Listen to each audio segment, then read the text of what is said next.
स्वीयान् गतसाधनान् न गणयन् नानापराधान् परान् नैकेनैव कृपासुधा जलधरा सारेण संसिञ्चति श्यामत्वं निजशोभया परवपुर्ध्यानेन यत्कौरसां तं रायोत्तरशब्दमुत्तरतनिजं श्रीमन्मुकुन्दं भजे। श्रीमद्गोपाललालं मृगमदविलसत् बालमालं कृतस्व स्वामिन्यासुस्मिदास्यं ललितगतिलसन् मालगोपालबालं वेणौ विन्यस्तहस्तं रतिपतिमधुरस्वर्णगात्रं सुनेत्रं रहसक्रीडादिलोलं सुललितवसनं राधिकेशं नमामि।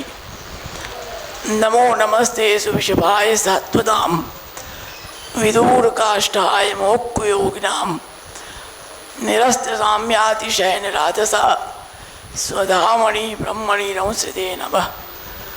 श्रीमदाचार्यचरणं शरणं सर्वदेहिनाम् अशेषदोषदानं मस्तके राजतां मम। प्रभो नन्दकुमारो मे स्वामिनी वृषभानुजा कृतार्थोऽहं कृतार्थोऽहं कृतार्थोऽहं न संशयः।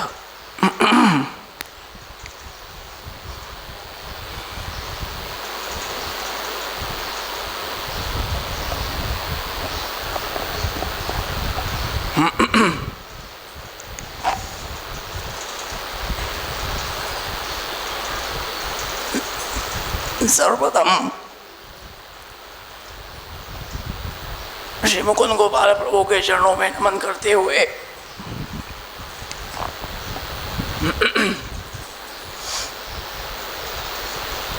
जगत गुरु श्री वल्लभाचार्य के युगल चरणों में नमन करते हुए परम दयाल श्री विठलेश प्रभु के युगल चरणों में नमन करते हुए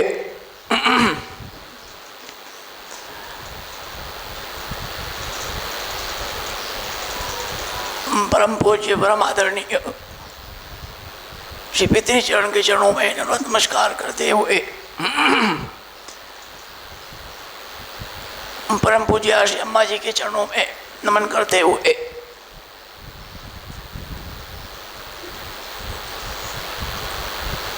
चिरंजीव बेटी जी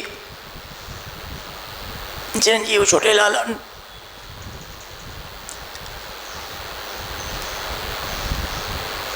हमारे शशपेश के शास्त्री जी विश्वम्बर जी एवं समस्त परम भाग्यवान वैष्णवजन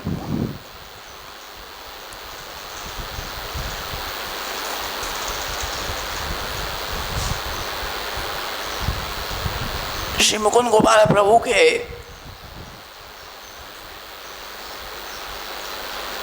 परम अनुग्रह से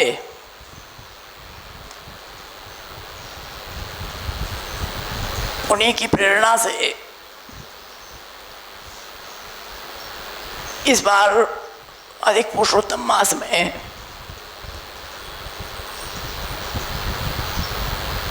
ऐसा विचार हुआ कि एक सत्र का कार्यक्रम यहाँ पर रखा जाए।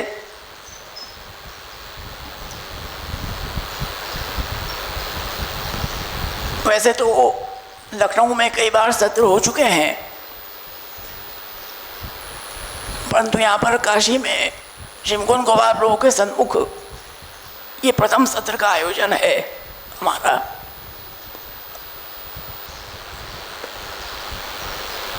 ऐसे पहले देखे हम तो काका जी के भी एक बार यमुनाष्टक पे सत्र हो चुका है, विवेक धैर्याश्रय पे हुआ था श्रावण में, और नाम रत्नाकी पे भी हो चुका है पंच शताब्दी के समय।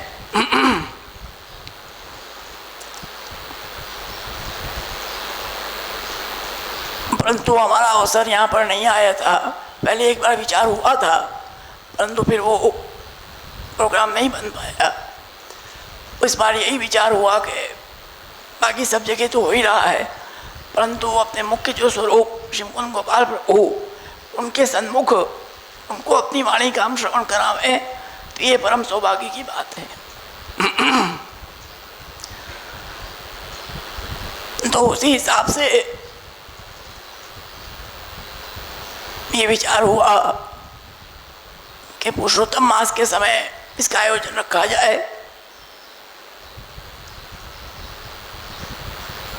और फिर ये भी विचार हुआ कि भाई किस पे रखें, क्या ग्रंथ लें। तो श्री वल्लभ प्रभु की कृपा से ये विचार हुआ कि भक्ति वर्धनी ग्रंथ रखा जाए, जिससे एक ऐसा विषय सबको प्राप्त हो कि सेवा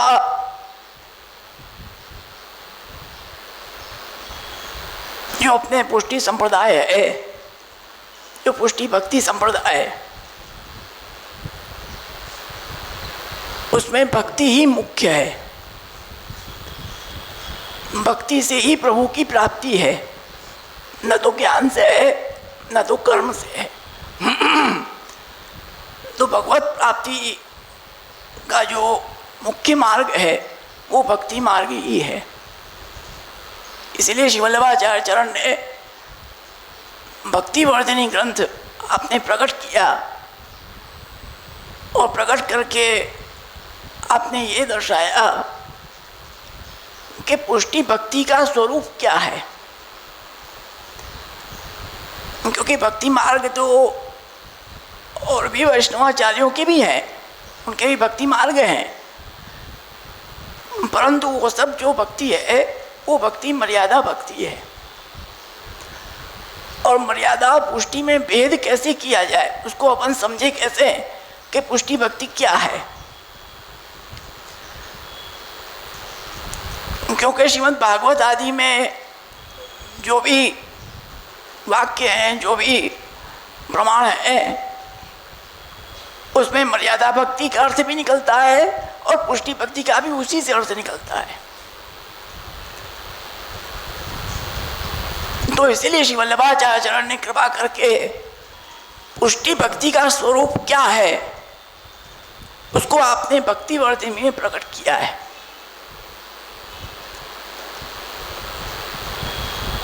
कि जो पुष्टि जीव होता है, उस पुष्टि जीव के अंदर जो भक्ति का बीज पहले से ही पड़ा हुआ है, वो भक्ति का बीज उसको किस प्रकार से उसका वर्धन किया जाए। आज कोई चीज़ का आप बीज खेत में जाके आपने बो दिया, केवल आपने बीज डाल के छोड़ दिया, न तो उसमें कोई पानी डाला, न उसमें कोई उसकी देख रेख की। तो केवल अगर आप बीज डाल दोगे, उसकी देख रेख नहीं करोगे, उसका आप जतन नहीं करोगे, तो वो बीज आपका पड़े पड़े बेकार हो जाएगा, कोई अर्थ का नहीं रहेगा। और उसी बीज का अगर हमने बीज बोया है, उसमें हम जल डालेंगे, समय समय पे उसको जल पिलाएंगे, उसमें खाद देंगे, उसको उसकी रक्षा करेंगे, उसको बढ़ाने का प्रयत्न करेंगे, तो वही बीज समय अपने समय रहते बढ़ के सुंदर वृक्ष और फिर सुंदर फल हमको देगा। तो उसी प्रकार से आचार्य चरण आज्ञा करते हैं कि वो भक्ति का बीज जो उस पुष्टि भक्त के अंदर है, उसको हमें बढ़ाना कैसे, उसकी वृद्धि किस प्रकार से हो, वो आपने भक्ति वर्धनी में बताया है। इसके प्रागट्य के विषय में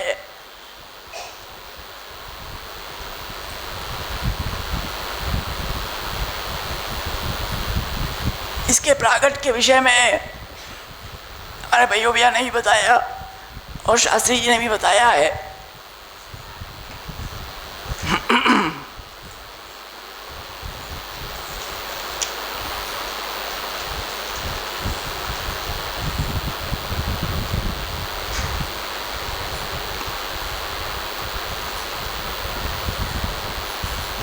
उनके सर्वप्रथम जब इस ग्रंथ के प्रागट्य का विचार करते हैं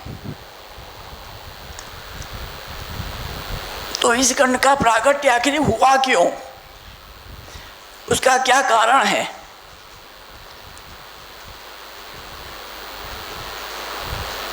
तो आपने कोई न जितने भी ग्रंथ हैं, वो 16 ग्रंथ, उसमें से आपने कोई न कोई ग्रंथ कोई न कोई वैष्णवों के निमित्त आपने प्रकट किए हैं।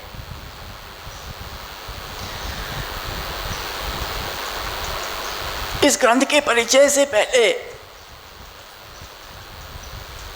थोड़ा सा अपन श्री वल्लभाचार्य चरण के ग्रंथों के विषय में भी समझ लें।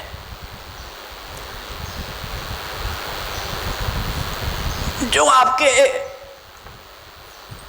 आदि भौतिक ग्रंथ हैं, आपके आदि भौतिक, आध्यात्मिक और आदि दैविक, 3 प्रकार के आपकी कोटि ग्रंथों की हैं।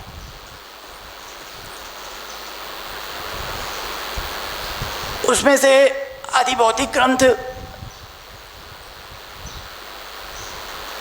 अणुभाष्य जो ग्रंथ हैं, अणुभाष्य वगैरह, वो आदि भौतिक कोटि में आते हैं। जो आपके निबंध ग्रंथ हैं, शास्त्रार्थ प्रकरण, सर्वनिर्णय प्रकरण और भागवतार्थ, ये आध्यात्मिक कोटि के ग्रंथ हैं। और जो आपकी सुबोधनी जी की रचना है, वो आदि दैविक कोटि में है। और 16 ग्रंथ जो हैं, वो निर्गुण कोटि के ग्रंथ हैं।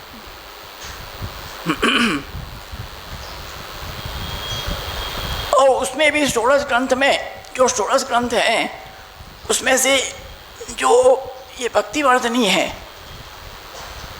ये 11वां ग्रंथ है।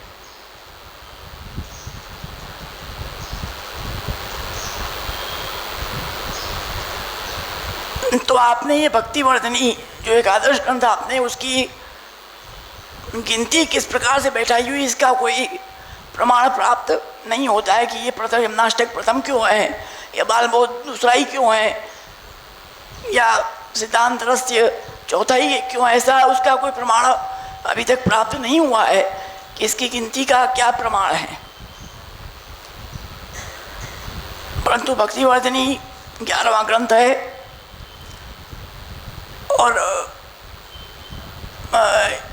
ये भक्तिवर्धनी का जो प्रागट्य है, ये जैसा कि भी आपने श्रवण किया पूर्व वक्ताओं से कि परम भगवती पुरुषोत्तम जोशी, जो कि उस समय पुष्टि मार्ग में अंगीकृत नहीं हुए थे, वो श्री महाप्रभु जी के दर्शन करके उनके सन्मुख आए और उन्होंने श्री वल्लभाचार्य चरण से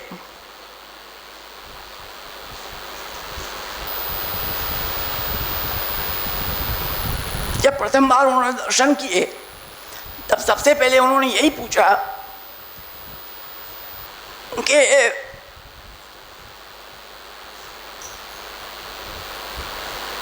कर्म मार्ग श्रेष्ठ या ज्ञान मार्ग श्रेष्ठ। और तभी से इस भक्तिवर्धनी ग्रंथ का बीज पड़ा। तब श्री आचार्य ने आज्ञा किया कि जिस जीव के मन में जिस मार्ग के प्रति विश्वास हो, उसके लिए वही श्रेष्ठ है। आज भाई कोई ज्ञान मार्ग का अधिकारी है तो उसको उसी के प्रति विश्वास रहेगा, उसी के प्रति श्रद्धा रहेगी। उसको आप कितना भी भक्ति का वो दे दो, वो नहीं आएगा, क्योंकि उसी कोटि का जीव है, उसका उतना ही अधिकार है, उसकी उसी में दृढ़ता है।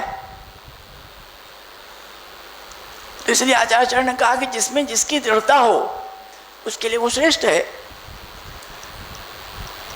परंतु अगर शास्त्रोक्त दृष्टि से विचार करो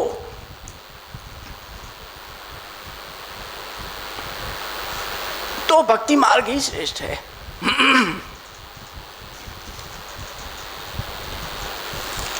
अब ऐसा क्यों है? क्योंकि ज्ञान और कर्म मार्ग के माध्यम से कृतार्थता होना अत्यंत कठिन है। बहुत कष्ट साध्य है, क्योंकि साथ साथ में जो समय भी चल रहा है, उस समय में जो जीव हैं वो इतना कष्ट करके उस मार्ग के माध्यम से उतना कष्ट करके भगवत प्राप्ति उनके लिए संभव नहीं है।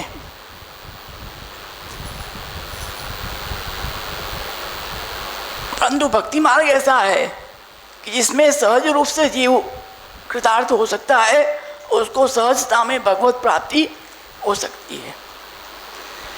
इसलिए श्रीमद् भागवत में भी आता है कि कर्मण्यस्मिन् नाश्वासे धूम धूम्रात्मनां भवान आपायति गोविंद पाद पद्मा सवम मधु। जो कर्म मार्ग के लिए कहते हैं कि कर्म मार्ग में इतने यज्ञ कर कर के, उस यज्ञ के धुओं को खा खा के हमने आखिर क्या प्राप्त किया? कुछ प्राप्त नहीं हुआ। इतना कर्म का धुआं खाया, इतना यज्ञ का धुआं खाया हमने, परंतु उसे प्राप्ति क्या हुई? आपके चरणारविंद का जो मधुर रस है, उसकी प्राप्ति तो आज तक हम नहीं कर पाए। इतने यज्ञ किए हमने, इतना सब कुछ कर लिया, परंतु आपके चरणारविंद का जो मधुर रस है उसको हमने प्राप्त नहीं कर पाए, उसको प्राप्त नहीं किया हमने। तो इतना धुआं खा के भी क्या मतलब? नोत्पादेत यतिरधिम श्रमई वही केवलम। भाई तुम केवल श्रम कर कर के, खूब पढ़ाई करो, खूब श्रम करो, खूब यज्ञ कर लो, खूब तपस्या करो, इतना श्रम करके भी अगर भगवत स्वरूप की प्राप्ति नहीं हो तो वो सब तुम्हारा केवल श्रम है और कुछ मात्र नहीं है, केवल श्रम ही है वो। इसलिए इस वचन से ये सिद्ध होता है कि अच्छे अच्छे कर्मनिष्ठ ब्राह्मण भी ये कह रहे हैं कि हमने इतना सब कुछ करके भी आपके चरणारविंद का वो रस प्राप्त नहीं किया।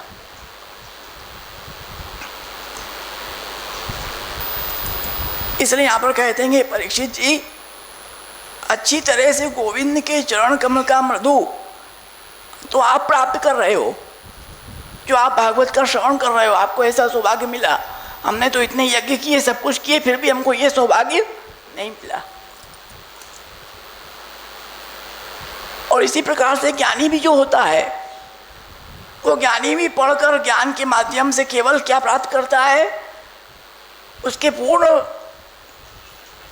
उसको ज्ञान प्राप्त होने के बाद भी उसका परिवसान कहाँ है?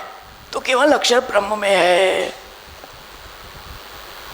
उस ज्ञानी का भी परिवसान कहाँ है? इतना ज्ञान प्राप्त करके तो कहते हैं कि केवल अक्षर ब्रह्म में है।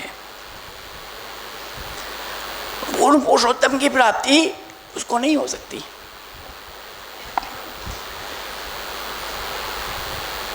इसीलिए भगवत गीता में आता है कि उत्तम पुरुषस्त्वन्य परमात्मेत्युदारतः यो लोकत्रयमाविश्य विभर्तव्य ईश्वरः यस्माक्षरमतीतोऽहम् अक्षरादपि चोत्तमः अतोऽस्मि लोके वेदे च प्रतितः पुरुषोत्तमः। क्योंकि जो अक्षर ब्रह्म है, वो अक्षर ब्रह्म है, वह तो भगवत धाम है और गणितानंद है। तो ज्ञानी चाहे कितना भी ज्ञान प्राप्त कर ले, परंतु उसका परिवसान केवल अक्षर ब्रह्म तक ही होता है। ये 2 दिन पहले शिक्षा पत्र में भी आ चुका है कि अपना जो गुणगान क्यों श्रेष्ठ है, सभी मार्गों से गुणगान क्यों श्रेष्ठ है? इसलिए श्रेष्ठ है क्योंकि उसका परिवसान पूर्ण पुरुषोत्तम पर ब्रह्म में है। इसलिए आचार्य ने जब आज्ञा किया पुरुषोत्तम जोशी से,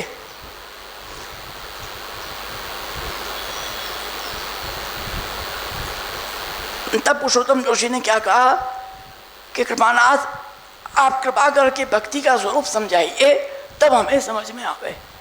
क्योंकि भक्ति का स्वरूप ही नहीं जानते हैं वो केवल ज्ञान और कर्म का स्वरूप जानते हैं, भक्ति का स्वरूप ही नहीं जानते।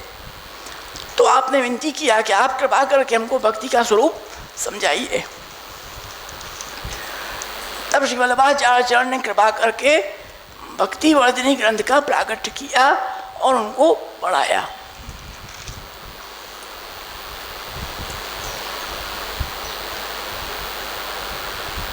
इस ग्रंथ के प्राकट के पश्चात यह आचार्य चरण का जो ग्रंथ है षोडश ग्रंथ के अंतर्गत, और जो आपके षोडश ग्रंथ हैं उन षोडश ग्रंथों का जो रसात्मक स्वरूप है, जो भावात्मक स्वरूप है, उस भावात्मक स्वरूप को श्री हरिराय चरण ने एक पद के माध्यम से प्रकट किया है। कर्मण श्री वल्लभ अंगन ध्यान। आपने श्री वल्लभाचार्य चरण के संपूर्ण श्रीअंगद स्वरूप से षोडश ग्रंथों को बैठाया है कि आपका ये श्रीअंग ये ग्रंथ है, ये श्रीअंग ये ग्रंथ है, वो पूरा पद है, उसको भी अपन नहीं करेंगे, उतना समय भी नहीं है। परंतु उस पद में जो भक्तिवर्धिनी का जो स्वरूप है वो श्री वल्लभाचार्य चरण के दक्षिण ऊरू अर्थात दक्षिण जांग का स्वरूप है। भक्तिवर्धिनी का जो स्वरूप है वो दक्षिण जांग का स्वरूप है श्री वल्लभाचार्य चरण के।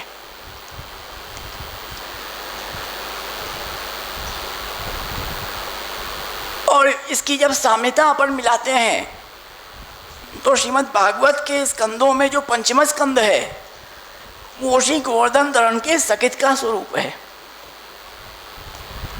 जो पंचम स्कंद है द्वादशांगो वै पुरुषः, उसमें पंचम स्कंद सकित का स्वरूप है श्री गोवर्धन धरण के, और भक्तिवर्धिनी श्री वल्लभाचार्य चरण के सकित का स्वरूप है। वहाँ से इसका साम्य मिलता है। इसलिए पंचम स्कंद में भी गद्यात्मक है, एक रंग चलता है वहाँ। वो पद्यात्मक नहीं है, गद्यात्मक है पंचम स्कंद।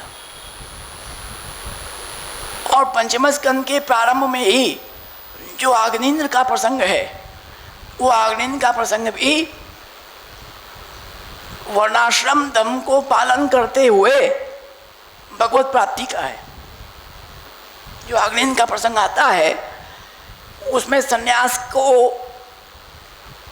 लेने की मनाही है। उसने सन्यास लिया तो प्रभु ने कहा कि नहीं, सन्यास में से वापस गृहस्थ आश्रम में लाए, और गृहस्थ आश्रम में लाके उसी से भगवत प्राप्ति करो, उस मार्ग को बताया है पंचम स्कंद में। वो भक्ति का स्वरूप है, वो आगे आएगा भी। अब इसके बाद इस ग्रंथ को समझने के लिए, क्योंकि आज का अपना क्रम केवल उपक्रम का रहेगा और उपक्रम के बाद समय होगा तो प्रथम श्लोक भी करेंगे, नहीं तो फिर कल से करेंगे अपन। आज उपक्रम पहले आवश्यक है। जब तक उपक्रम नहीं समझोगे तब तक भक्तिवर्धिनी समझ नहीं सकते। कठिन ग्रंथ है, बहुत गंभीर है। इसको समझने के लिए पहले उपक्रम समझना, उपक्रम में भी जो सिद्धांत पक्ष है उसको समझना आवश्यक है। अब इसमें ज्ञान और कर्म की जो चर्चा आई, वो ज्ञान कर्म का थोड़ा परिचय लेना आवश्यक है कि ज्ञान मार्ग क्या है और कर्म मार्ग क्या है। तो सबसे पहले भगवत वाक्य का हम स्मरण करें। श्रीमद् भागवत में एकादश स्कंद में भगवान ने 3 ही मार्ग मुख्य बताए हैं। योगास्त्रयो मया प्रोक्ता नृणाम श्रेयो विदित्सया ज्ञानम कर्म च भक्तिश्च नोपायो नोस्ति कुत्रचित्। ये भागवत और उद्धव जी के संवाद में जब उद्धव जी को आपने उपदेश दिया उस समय आपने आज्ञा किया कि उद्धव, मेरे द्वारा 3 प्रकार के ही मार्ग बताए गए हैं। कौन कौन से? ज्ञान, कर्म और भक्ति। इन मार्गों के माध्यम से ही जब चलोगे तो ही आपको भगवत प्राप्ति हो सकती है। श्रेय की प्राप्ति हो सकती है, नहीं तो और कोई दूसरा मार्ग नहीं है। यही मुख्य तीन, और बाकी जितने भी मार्ग हैं वो सब इनके ही अंतर्गत हैं, इनकी उपशाखाओं के रूप में हैं। मुख्य मार्ग तीन ही हैं।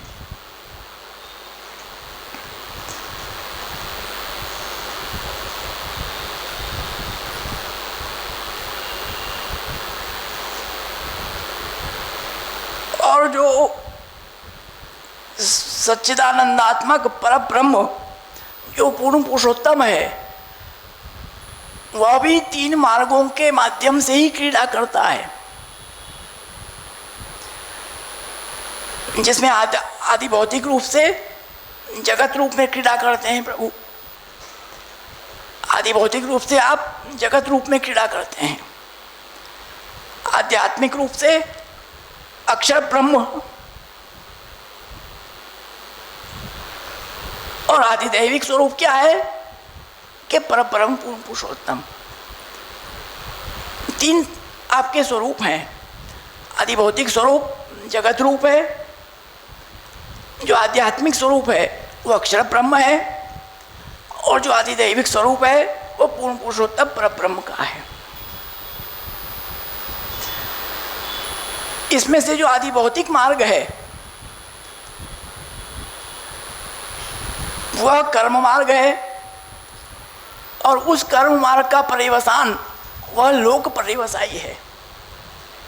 जो कर्म मार्ग है वह लोक पर्यवसायी है, उसका पर्यवसान लोक में होता है। स्वर्ग लोक की कामना, कि उस लोक की कामना उसको वही मिलता है, वो उस कामना से यज्ञ करते हैं। और आध्यात्मिक जो ज्ञान मार्ग है वो ज्ञान मार्ग अक्षर पर्यवसायी है। ज्ञान मार्ग का पर्यवसान अक्षर ब्रह्म तक है। और जो आदिदैविक जो भक्ति मार्ग है, उस भक्ति मार्ग का पर्यवसान पुरुषोत्तम तक है, उसका पुरुषोत्तम पर्यवसायी है।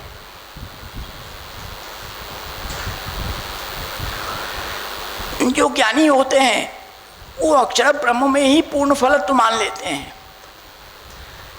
परंतु जो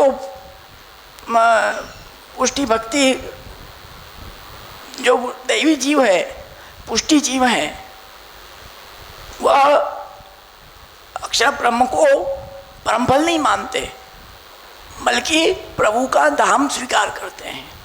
ये तो प्रभु का धाम है, इसलिए जो मंदिर है वो मंदिर अक्षर ब्रह्म का स्वरूप है। पुष्टि भक्त होते हैं वो अक्षर ब्रह्म को भगवत धाम रूप में स्वीकार करते हैं, जिसका प्रमाण भगवत गीता में है। अव्यक्तोक्षरित्युक्त तमाहु परमाम गतिम यम प्राप्य न निवर्तन्ते तद्धाम परमम मम। उसको प्राप्त करके भी पुनरावर्तन नहीं है, परंतु वो है क्या, आपका धाम है। और जो ज्ञानी है वो वहीं तक जाता है। इसलिए श्रुति भी आती है कि ब्रह्मविद आपनोति परम। इसमें जो ज्ञान मार्गी हैं वो ये मानते हैं कि ब्रह्मविद जब ब्रह्म को जान लेते हैं, अर्थात अहम ब्रह्मास्मि जब हो जाता है तो ऊपर को प्राप्त कर लेता है।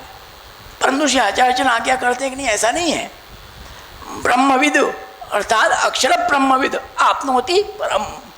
जो अक्षर ब्रह्म को जान लेता है, जो अक्षर ब्रह्म तक पहुंच जाता है, वह उस परम फल को प्राप्त करता है, क्योंकि अक्षर ब्रह्म से ऊपर है वह पूर्ण पुरुषोत्तम पर ब्रह्म।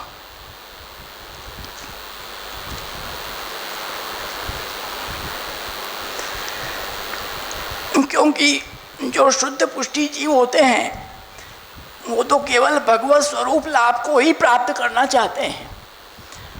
उनके लिए भगवत स्वरूप ही साक्षात वही लाभ है। भगवत वाणी को भी स्वीकार नहीं करते। भगवत वाणी भी अगर भगवत स्वरूप के लाभ को प्राप्त कराने में अवरोध कर रही है, उसको भी स्वीकार नहीं करेंगे। केवल भगवत स्वरूप परता। इसलिए जो पुष्ट शुद्ध जो दैवी जीव हैं वो प्रभु के स्वरूप की ही कामना रखते हैं, बाकी कोई भी कामना नहीं रखते।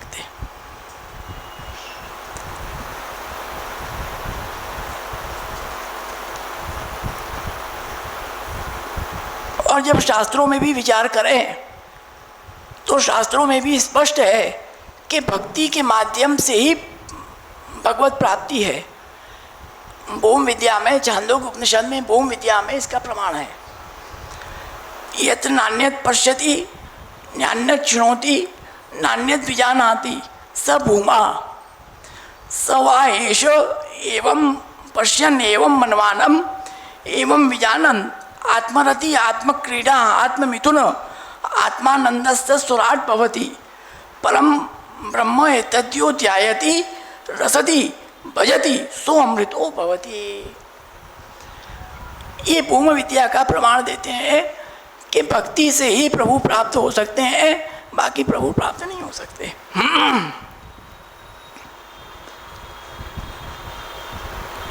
इसलिए भगवत गीता भी कह रही है, प्रभु स्पष्ट आज्ञा करते हैं भगवत गीता में कि नाम वेदैर न तपसा दाने न चेचया भक्त्या तुनन्या शक्य अहम भक्त पराधीनो यह स्वतंत्र इव तुजः भक्त्या तुतोष भगवान गजयूथ पाय केवले नहीं भावे न गोप्यो नाव गावो गगा मृगा। वेद, भगवत गीता, ब्रह्मसूत्र और भागवत, इन सबों में एक वाक्यता यही है कि वो भक्ति से ही प्रभु की प्राप्ति है, बाकी प्रभु की प्राप्ति नहीं हो सकती। इत्यादि अनेक प्रमाणों से स्पष्ट होता है कि भक्ति से ही प्रभु की प्राप्ति है। अब उस भक्ति में भी जो स्नेहात्मिका भक्ति है,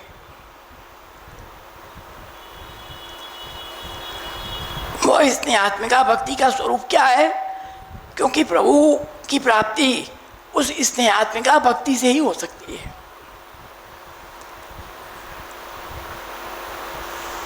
इसलिए यहाँ पर उस स्नेहात्मिका भक्ति का स्वरूप श्री गोपाल दास जी वल्लभाख्यान में आज्ञा करते हैं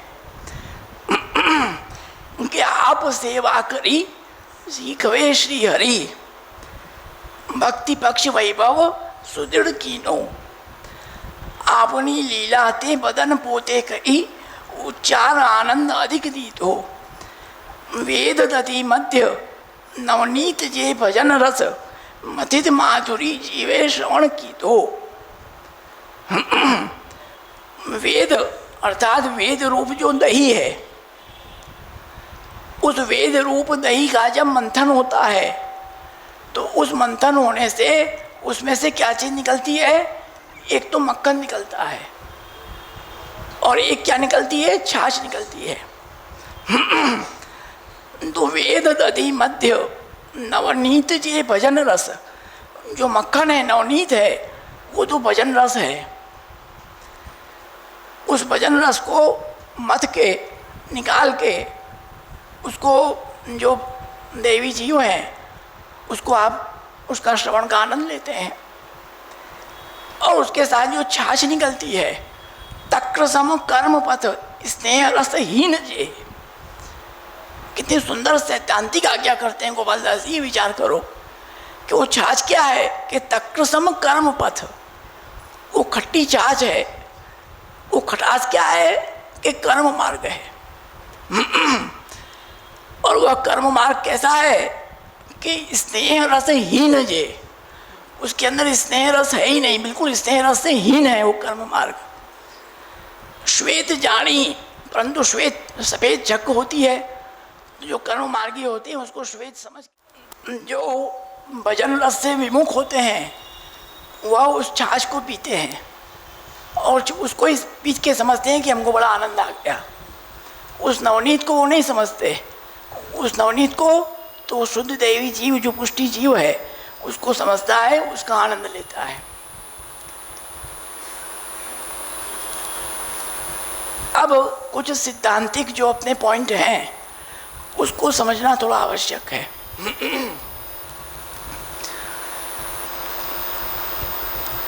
कि यह जो संपूर्ण जगत है वह सत्य है तथा भगवान के द्वारा जो सृष्टि की रचना हुई है वह रमणार्थ ही हुई है। इस चीज़ को एक समझ लो, ये जितना भी जगत है प्रापंचिक, ये जगत सत्य है। ब्रह्म सत्यम जगत सत्यम अंशो जीवो ही ना पर, यह आचार्यचरण का सिद्धांत है। और आपने जो जगत की रचना की, उस जगत की रचना का कारण क्या? एकमात्र कारण रमणार्थ ही आपको जगत की रचना हुई है। उसके बाद सभी जीव भगवत अंश हैं और पुष्टि जीव जो भगवान के हैं उनकी उत्पत्ति भगवान ने आनंद मात्र स्वरूप से की है। इसमें भी दो प्रकार है।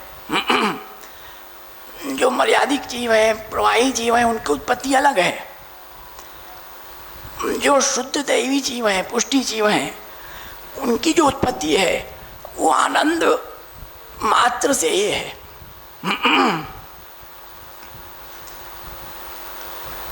और पुष्टि जीवों का जो प्रादुर्भाव है वो सीधे बिना किसी माध्यम के सीधे भगवान से है, उसमें कोई माध्यम नहीं है, सीधे भगवान से उनकी उत्पत्ति है। उसका प्रमाण क्या है? कोई चीज़ मन से तो है नहीं। उसका प्रमाण क्या है? उसका प्रमाण है कि आनंदात् देव खलविमानी भूतानि जायन्ते। कुछ नहीं करके बैठो, यहाँ आ जाओ, इधर आ जाओ।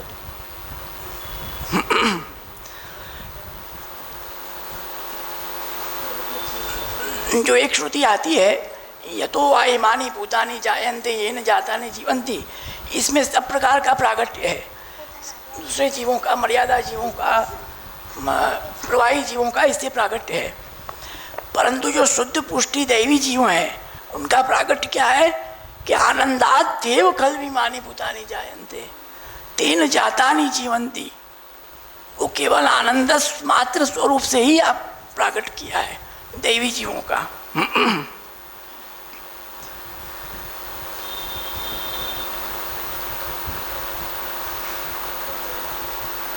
और यह जो पुष्टि जीवों का जो उत्पत्ति है यह प्रभु ने अक्षर ब्रह्म के माध्यम से नहीं की है, इस बात को समझना। सीधे आपने की है। बाकी जितनी उत्पत्ति है, सृष्टि की रचना है, वो अक्षर ब्रह्म के माध्यम से है, उसको माध्यम बना के आपने किया है। परंतु शुद्ध दैवी जीव जो हैं उनका जो उत्पत्ति है वो सीधे आपने अपने स्वयं में से किया है।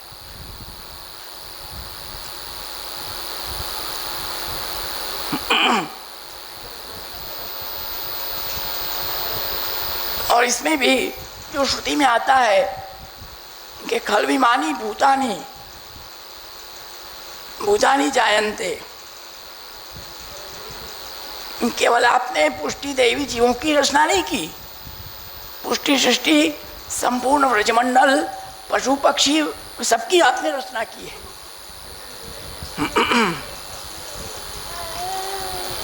कुछ नहीं करता।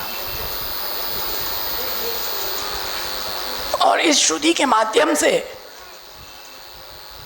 संपूर्ण लीला परिकर और लीला सृष्टि की उत्पत्ति है। इसका प्रमाण रायचरण की दान लीला में प्राप्त होता है। जो रायचरण ने आज्ञा किया है कि व्रज वृंदावन गिरि नदी पशु पंछी सब संग इनसो कहा दुराइयो प्यारी यह सब मेरो अंग। ये सब आपके ही अंग है।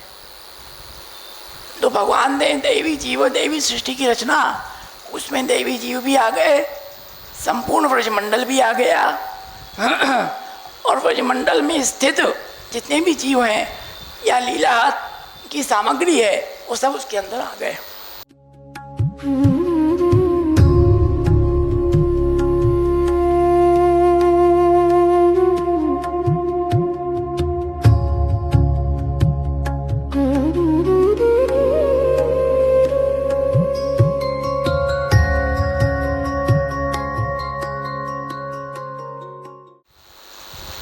इसके पश्चात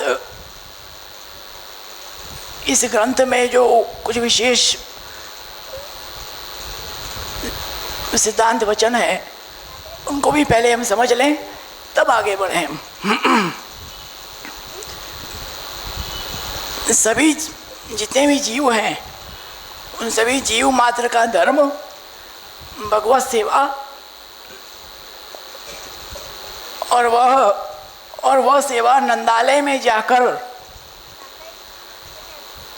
अर्थात हवेली में, मंदिर में, जहाँ भी निधि स्वरूप विराज रहे हैं वहाँ जाकर, तथा उसके बाद जो अपने घर में ठाकुर जी विराज रहे हैं उनकी सेवा, उसके बाद अपने गुरु की सेवा और गुरु के वचनामृत आदि का श्रवण और तत्पश्चात वैष्णव सेवा।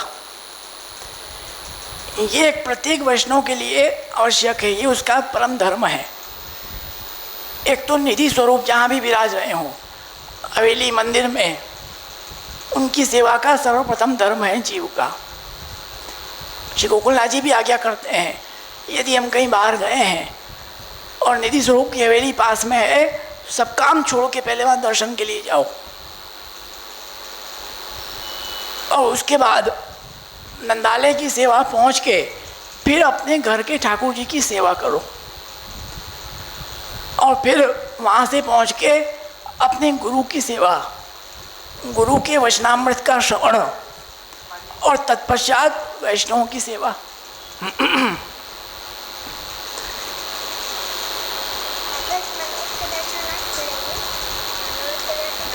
इस चीज़ को ध्यान में रख के हमें इस ग्रंथ का श्रवण करना है। इस सिद्धांत वचनों के पश्चात भक्ति बीज को समझना परम आवश्यक है। जो भक्ति बीज इसमें कहा गया है, उस भक्ति बीज का क्या स्वरूप है उसको समझना बहुत आवश्यक है। और भक्ति बीज को समझने के लिए श्रीमद् भागवत प्रथम स्कंद सुबोधनी जी का दर्शन करना है। श्रीमद् भागवत प्रथम स्कंद में श्री आचार्य ने जो भक्ति बीज का स्वरूप बताया है उसमें आज्ञा करते हैं, गायत्री बीजम वेदो वृक्षः भागवतम फलम। गायत्री मूल बीज है और आचार्य आज्ञा करते हैं, यथा वेदः तथा भागवतम यदि एक बीजत्वात् अतो गायत्रार्थ निरूपणेन वेद विरोधो वेदात् दौर्बल्यम च परिरतम। गायत्री बीज मूल है।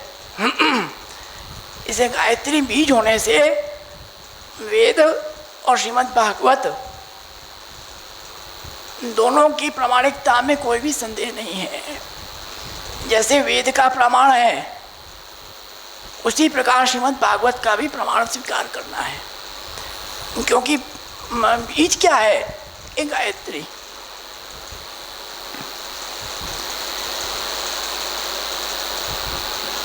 इस प्रकार से यहाँ पर श्री आचार्य चरण वेद भागवत की भी एक वाक्यता बताते हैं तथा जो मूल गायत्री मंत्र है उसमें श्री वल्लभाचार्य आज्ञा करते हैं कि वरेण्यम इति भक्ति बीजम। जो गायत्री में वरेण्यम आता है वो वरेण्यम क्या है? वो वरेण्यम है भक्ति बीज। वहाँ से भक्ति का बीज पड़ा है। और वर्ग इति संसार निवृत्ति, वर्ग से संसार की निवृत्ति है। वर्जयत अखिला विद्यामिति, मूल जो भक्ति का बीज है वह तो वर्ण ही है और कोई दूसरा नहीं है। भक्ति बीज क्या है? तो वर्ण है। इसलिए श्रुति भी कह रही है कि नायमात्मा प्रवचनेन लभ्य न मेधया न बहुनाश्रुतेन। यमई वेश विणुते तेन लभ्यः तस्यै आत्मा विणुते तनुम स्वाम। यह जो परमात्मा है, यह नायम आत्मा प्रवचनेन लभ्यः। प्रवचन अर्थात सस्वर वेदाध्ययन से, खूब स्वर से सस्वर वेदाध्ययन करने से कोई यह विचारे कि भी परमात्मा प्राप्त हो जाए, नहीं हो सकता। न मेदेया, कोई सोचे कि अपने बुद्धि के कौशल से, अपनी बुद्धि के उसके पढ़ लिख के खूब हम प्रभु को प्राप्त कर ले, तो प्रभु प्राप्त नहीं हो सकते। न बहुनाश्रुते, न कुछ विद्वान तो पढ़ के होते हैं, अध्ययन करके होते हैं, परंतु कुछ विद्वान होते हैं वो बहुश्रुत होते हैं। वो भी विद्वान होते हैं, ऐसी बात नहीं है। बहुतों से उन्होंने सुना हुआ होता है, बड़ों का अनुभव लिया हुआ होता है, अनुभव होता है उनके पास, तो बहुत से सुन सुन के विद्वान हो जाते हैं। तो कोई सोचे कि बहुश्रुत ऐसे हो और किसी से सुन सुन के, किसी से ज्ञान की बात सुन सुन के हम प्रभु को प्राप्त कर लें, तो वो संभव नहीं है। न मेदेया न बहुनाश्रुते न, तो कैसे संभव है कि यमई वेश विणुते तेन लभ्यः। जिसका यह स्वयं परमात्मा चाहे कि हम इसका वर्णन करें, उसी को यह प्राप्त होता है, बाकी किसी को प्राप्त नहीं हो सकता।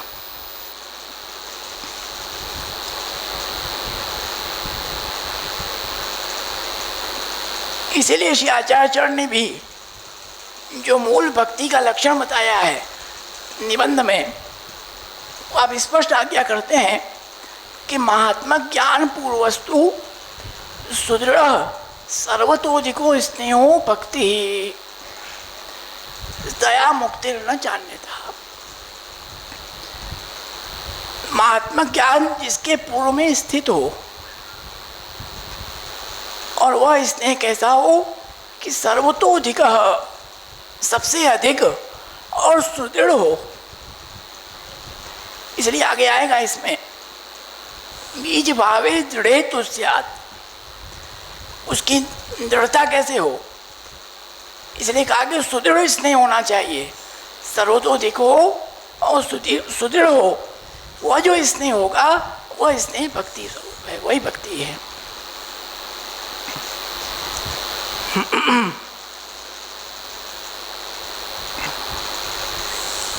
इनसे आचार्य आज्ञा करते हैं कि वैष्णव तंत्र वचनान महात्मा ज्ञान पूर्वक सुदृढ़ सर्वतोधिको स्नेहो भक्ति।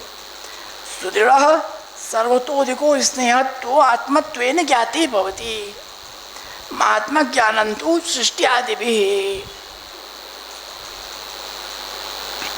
इसलिए आचार्य आज्ञा करते हैं कि वह सर्वतोधिक जो स्नेह है वो तो आत्मत्वेन ही ज्ञान होगा, बाकी नहीं हो सकता है। इसलिए केवल स्नेहात्मिका भक्ति ही भगवत प्राप्ति में साधन है, बाकी कोई नहीं है।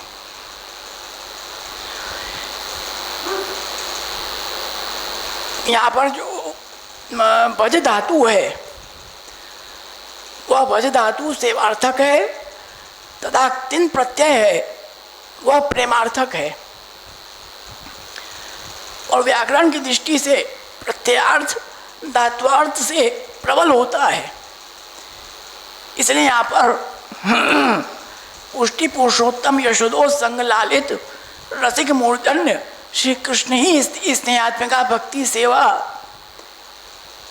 जो स्नेहात्मिका भक्ति है, जो स्नेहात्मिका जो है सेवा है, वही भक्ति का स्वरूप है। इसीलिए आता है भागवत में केवले नहीं भावे न, केवल मात्र स्नेह से ही, केवले नहीं भावे न गोप्यो नामो कमांका।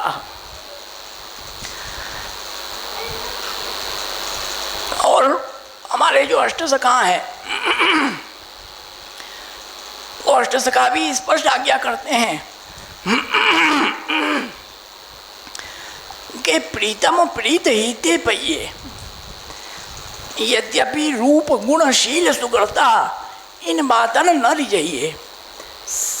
सत्कुल जन्म कर्म शुभ लक्षण वेद पुराण पढ़िए, गोविंद प्रभु बिना स्नेह स्नेह सुहालो रसना कहा न चाहिए। जब तक स्नेह नहीं होगा तो भगवत प्राप्ति नहीं हो सकती। चाहे तुम्हारे में रूप हो, कितना ही गुण हो, कुछ भी सुगढ़ता कितनी भी आ जाए, परंतु अगर स्नेह नहीं है तो स्नेह बिना कोई मतलब का नहीं है।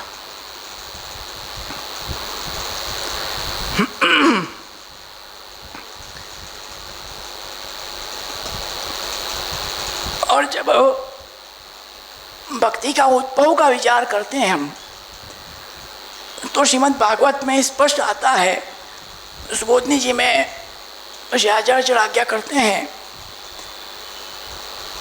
कि वृत्रासुर के वधोपरांत भक्ति का उद्भव हुआ, क्योंकि वृत्रासुर के उदर में भक्ति थी। जब वृत्रासुर का वध हुआ तो भक्ति का प्रागट्य हुआ, उसके उदर में भक्ति थी। इसलिए आचार्य आज्ञा करते हैं कि भक्त्यात्मको वित्रह तद्वधे निरूपणेन अत्र भक्ति प्रवर्तिष्यते। जब उसका वध हुआ तो उसके उदर से भक्ति का प्रादुर्भाव हुआ।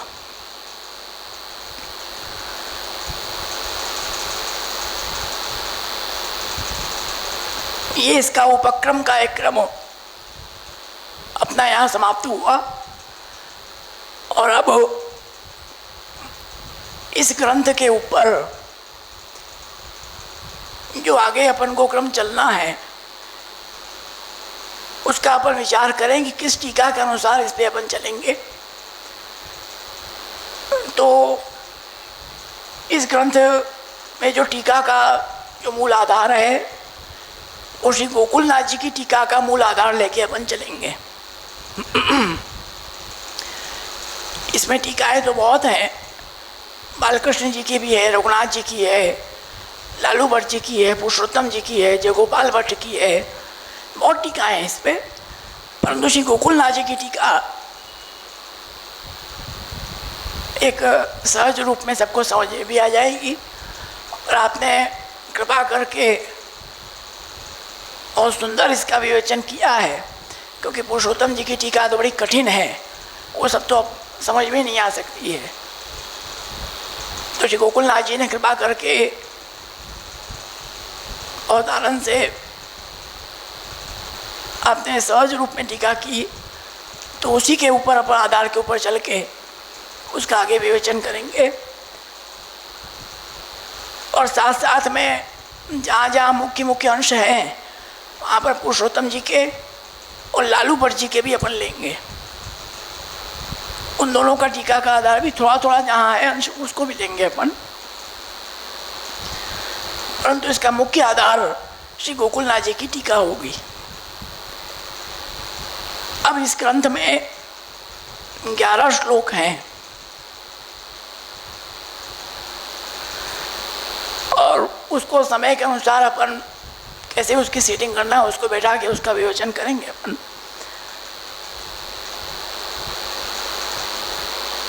इस ग्रंथ का प्रारंभ करने से पहले जो श्री गोकुलनाथ जी ने मंगलाचरण किया है, आपने टीका प्रारंभ करने से पहले जो मंगलाचरण किया है उस मंगलाचरण को पहले अपन समझ लें, उसके बाद इस ग्रंथ का प्रारंभ होगा।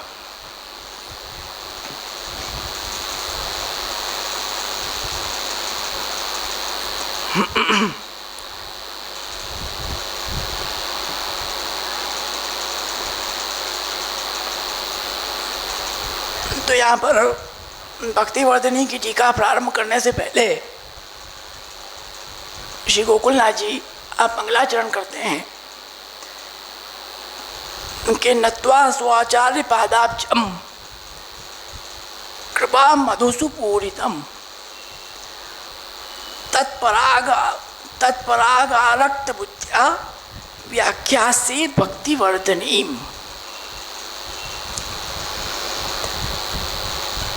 आप 2 मंगलाचरण करते हैं। तद्बुद्धि दृढ़ता सिद्ध्यई पितृपाद रजांसि हम प्रत्यादाय प्रवृत्तोस्मि नान्यथेति ही निश्चितम। यहाँ पर श्री गोकुलनाथ जी आज्ञा करते हैं कि हमारे आचार्य चरण, उन आचार्य चरण के चरण कमल कैसे हैं कि कृपा स्वरूप जो मधु है, जो कृपा स्वरूप जो मधु है, मधुरस मधु, उससे परिपूर्ण है।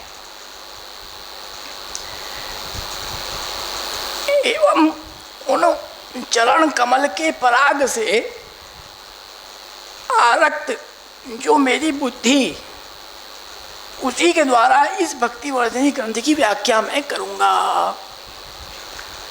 श्री आचार्य चरण का जो चरणारविंद है वह कृपा रस मधु से पूरित है, और उस चरणारविंद की जो आरक्तता है, वो जो कोमल आपके चरणारविंद, रसात्मक जो आपके चरणारविंद, उन रसात्मक चरणारविंद की जो आरक्तता है, उस आरक्तता से, वह जो आरक्तता से ही मेरी बुद्धि आरक्त हो चुकी है। उनके चरण कमल रूपी जो पराग ऐसे सुंदर, उस पराग से आरक्त हो चुकी है मेरी बुद्धि, और उस आरक्त हुई हुई बुद्धि से मैं इस भक्ति वर्धिनी ग्रंथ की व्याख्या करूँगा। यहाँ पर भी आपने सर्वप्रथम चरण कमल का भी ध्यान किया। क्यों? क्योंकि ये चरण कमल का ध्यान करके आप यही संकेत दे रहे हैं कि भक्ति वर्धिनी ग्रंथ कितना रसात्मक है।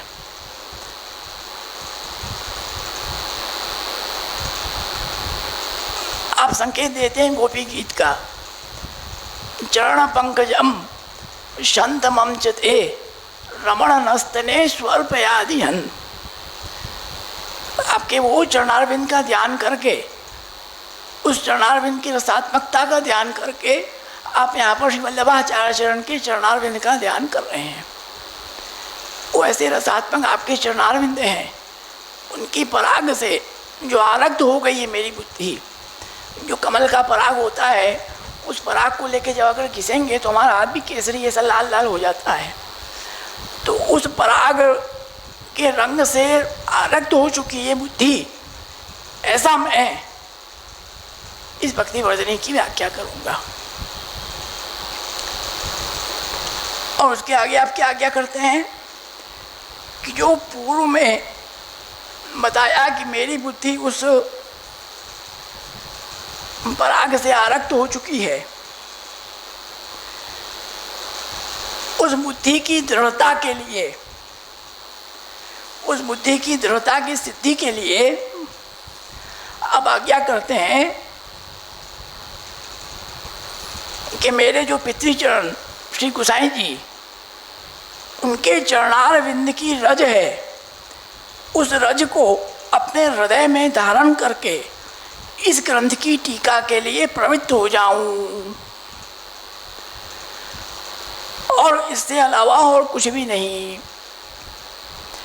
एक तो श्री वल्लभाचार्य चरण के जो चरणारविंद, वो चरणारविंद कैसे हैं कि कृपा रूप जो मधु से पूरित हैं, और उस चरणारविंद के पराग से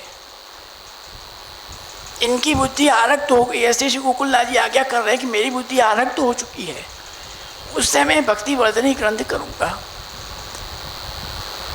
और साथ साथ में आज्ञा करते हैं आप कि मेरे जो पितृचरण हैं, श्री प्रभुचरण श्री गोसाई जी हैं, उनके चरणारविंद की रज, उस रज को हृदय में धारण करके मैं इस भक्ति वर्धिनी ग्रंथ के लिए प्रवृत्त हो रहा हूँ। और मेरे में कोई भी सामर्थ्य नहीं है श्री वल्लभाचार्य चरण के चरणारविंद का सामर्थ्य, और मेरे पितृचरण श्री गोसाई जी के चरणारविंद के रज का सामर्थ्य लेके मैं इसकी व्याख्या करूंगा, मेरे में कोई सामर्थ्य नहीं है, ये आपका दैन्य है।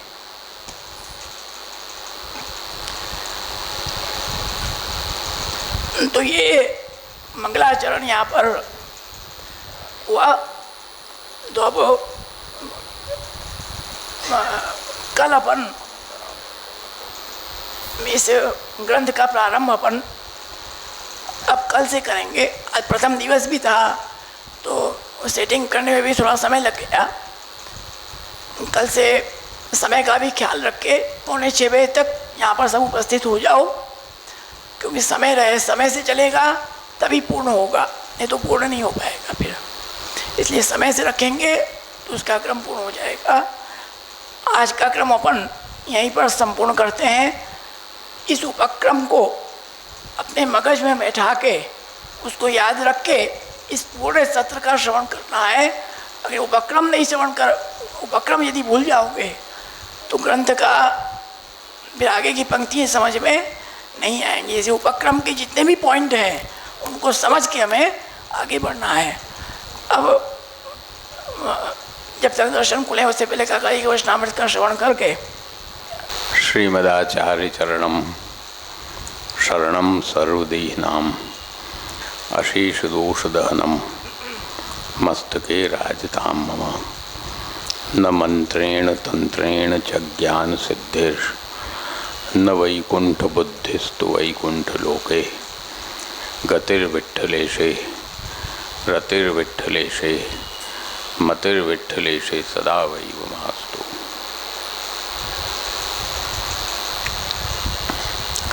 सर्वप्रथम श्री वल्लभ प्रभु के चरणों में वंदन करते हुए चिरंजीव बाबा साहब,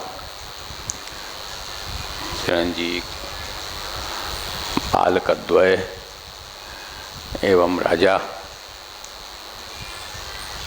जनाना एवं उपस्थित समग्र परम भाग्यवान वैष्णवजन, इस बार प्रभु कृपा से पुरुषोत्तम अधिक मास में भगवत सत्संग के स्वरूप में चिरंजीव बाबा साहब ने जो प्रयास किया है भक्तिवर्णिनी ग्रंथ पर, ग्रंथ बहुत गंभीर है, परंतु भगवत कृपा से इन्होंने जो प्रयास किया है उसका आप सब आनंद लेंगे। प्रतिदिन हमारा आना संभव नहीं होगा, इसलिए आज पहले दिन में उपस्थित हो गए, क्योंकि मनोरथ चलते हैं तो एक जने की हाजिरी उधर जरूरी रहती है।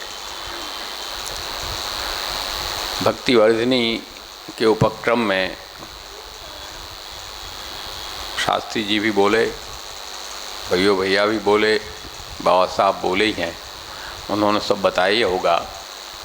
पुरुषोत्तम जोशी के माध्यम से ये ग्रंथ प्रकट हुआ। वैसे दोनों पक्ष मिलते हैं। वार्ता साहित्य के हिसाब से कोई गुजरात के गांव में इसका प्रागट्य हुआ, परंतु नागरदास बामणिया जो अपने संप्रदाय के बड़े अच्छे विद्वान हो गए, उनका मंतव्य है कि इसका प्रागट्य अड़ेल में हुआ। दोनों मत यहाँ प्राप्त होते हैं। दूसरी एक विशेष बात इसके अंदर ये है कि इस ग्रंथ की कृपा श्री महाप्रभु जी ने पुरुषोत्तम जोशी को ब्रह्म संबंध होने के पूर्व में की। एक विलक्षण बात है। ब्रह्म संबंध बाद में लिया है उन्होंने, पहले इस ग्रंथ की कृपा हुई। एक विशेष बात है ये। साथ साथ इस बात के होने का भी कारण ये है कि पुरुषोत्तम जोशी पहले वैष्णव नहीं थे। उन्होंने ये प्रश्न किया कि कर्म मार्ग, ज्ञान मार्ग और भक्ति मार्ग, इसमें श्रेष्ठ कौन? ये प्रश्न ही बताता है कि उनको ब्रह्म संबंध पहले नहीं था।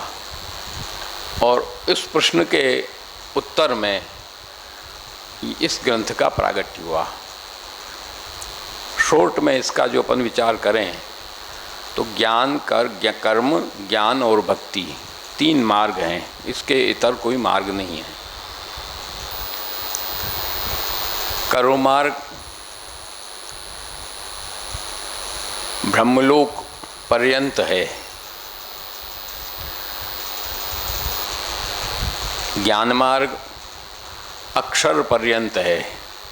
पहले एकादशी में भी चर्चा हो चुकी है। अक्षर ब्रह्म तक ज्ञान मार्ग जाता है। और जो भक्ति मार्ग है वो पुरुषोत्तम पर्यवसायी है।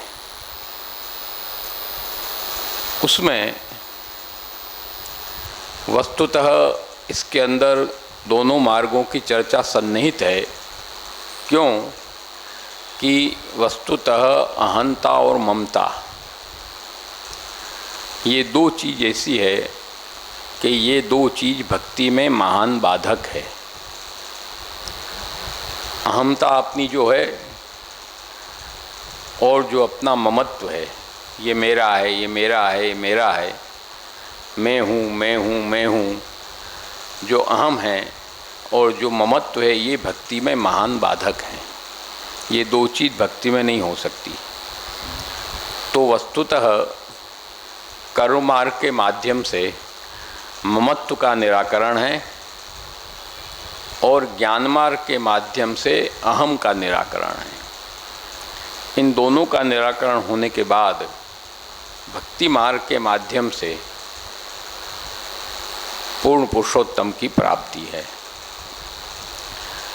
कर्म हम करेंगे, आहुति हम देंगे, तो उसमें हम ये नहीं देंगे कि ये आहुति हमारे लिए है, ये आहुति इसके लिए है। ऐसा नहीं होता है। आहुति देने के बाद बोला जाता है कि इदम न मम। ये प्रत्येक आहुति का नियम होता है। कोई भी यज्ञ होता है तो आहुति देने के बाद बोला जाता है कि इदम न मम, ये मेरा नहीं है। ये ममत्व की निराकृति है। और ज्ञान मार्ग के माध्यम से जो अहम अहम की समस्या सामने आती है, मैं हूँ, मैं हूँ, मैं हूँ, तो उसमें जो कहते हैं ना, आता है ना वो भगवद गीता में, ब्रह्म जो होती, ब्रह्मा ब्रह्मैव, कही है श्लोक, हाँ, ज्ञानाग्नि सर्वकर्माणि भस्मसात् कुरुते अर्जुन। और जो ज्ञानी होता है वो ब्रह्माग्नि के अंदर अपने अहम की आहुति दे देता है। तो यहाँ पर अपना अहम भी वहाँ समाप्त हो जाता है। तो अहम और ममत्व की समाप्ति के बाद भक्ति का मार्ग प्रशस्त होता है। और इस भक्तिवर्धनी का जो बीज भाव की दृढ़ता है और जो इसका भक्तिवर्धनी नाम है, इसका बीज तृतीय स्कंध में आता है। सा श्रद्धानस्य विवर्धमाना, शास्त्री जी क्या है वो श्लोक? सा श्रद्धानस्य विवर्धमाना, तृतीय स्कंध का श्लोक है, भूल रहे हैं अभी हम। तो वो जो विवर्धमाना, जो वर्धन है, हमें देखते पुरुषोत्तम जी में बोला शायद, जो वर्धन है, बढ़ना है, वो तृतीय स्कंध से बीज श्री महाप्रभु जी ने लिया है। श्रीमद् भागवत से ही पूरा अपना सिद्धांत जुड़ा हुआ है। तो वहाँ से बीज लेकर के उसके बाद एकादश स्कंध में न साधयित माम योगो न सांख्यम धर्मोध्व न स्वाध्याय तपस्त्यागो निष्ठा पूर्तम न दक्षिणा, दे तो पुरुषोत्तम जी वालों।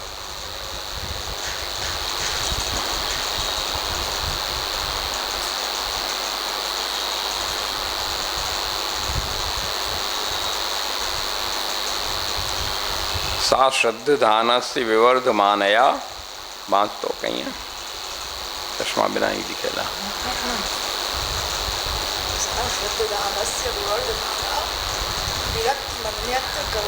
विरक्ति मन्यत्र करोति पुंसाम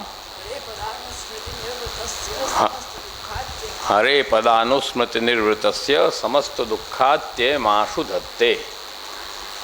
ये तृतीय स्कंद से बीज आपने उठाया है, इन्हें देख जे तृतीय स्कंद नो संबंध है नो, तो वहाँ से आपने बीज उठाया है कि वो जब भक्ति भगवत कृपा से जो श्रद्धान व्यक्ति होता है, श्रद्धा जिसको भगवत सेवा में भगवत नाम में होती है, वो बढ़ती बढ़ती धीमे धीमे किस तरह से आगे बढ़ के फिर दृढ़ता को प्राप्त होती है, ये बीज वहाँ से आपने उठाया है। और भक्ति वर्णी का फिर पूरा विश्लेषण आगे ग्रंथ में सब आगे आएगा ही। तो वस्तुतः अपन को उस स्थिति में तो कहाँ पहुँचने की स्थिति है, परंतु प्रयास हमको ये करना चाहिए कि हम वहाँ तक न पहुँचें, तब भी कम से कम भगवत सेवा के कार्य के समय कम से कम हमारी इंद्रियां, हमारा मन संपूर्ण भगवत सेवा में लगा रहे। उस समय हमारा मन इधर उधर न भटके। कम से कम 10 मिनट 15 मिनट घंटा भर भगवत सेवा करो, 2 घंटा भगवत सेवा करो, तो कम से कम उसमें 10 मिनट तो एकाग्रता बनाओ, 5 मिनट तो एकाग्रता बनाओ, वो भी मुश्किल है। आजकल ये स्थिति है, मन इतना चंचल है कि वो भी मुश्किल है, वो भी एकाग्रता नहीं बनती है। तो कम से कम इतनी एकाग्रता बनाने का हम प्रयास करें कि 5 मिनट कम से कम, घंटा 2 घंटा में कम से कम 5 मिनट हम एकाग्र होकर भगवत कार्य करें, तो भी बहुत कुछ कार्य अपना संभव हो जाएगा, बहुत कुछ अपन को लाभ प्राप्त हो जाएगा। तो इसलिए भक्ति वर्णी का सत्र इस समय रखा गया है। उसके बाद अपने अड़ेल का कार्यक्रम है 24 तारीख को, उसके बाद चुनार का कार्यक्रम है। अपने मनोरथ तो नित्य चल ही रहे हैं। उसके बाद 2 तारीख से श्रीमद् भागवत कथा का आयोजन है।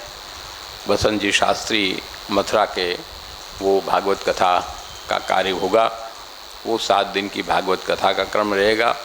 उसके बाद विशेष मनोरथ सब बगीचे वगैरह में बाहर होते हैं, उस समय कोई कार्यक्रम नहीं ठीक पड़ता है, इसलिए फिर वो कार्यक्रम सब होंगे और आनंद से वो सब कार्य अपना संपन्न होगा। दर्शन का भी समय भोग सर गए हैं, तैयारी है, इसलिए विशेष न कहते हुए यहीं अपने वक्तव्य को हम समाप्त करते हैं।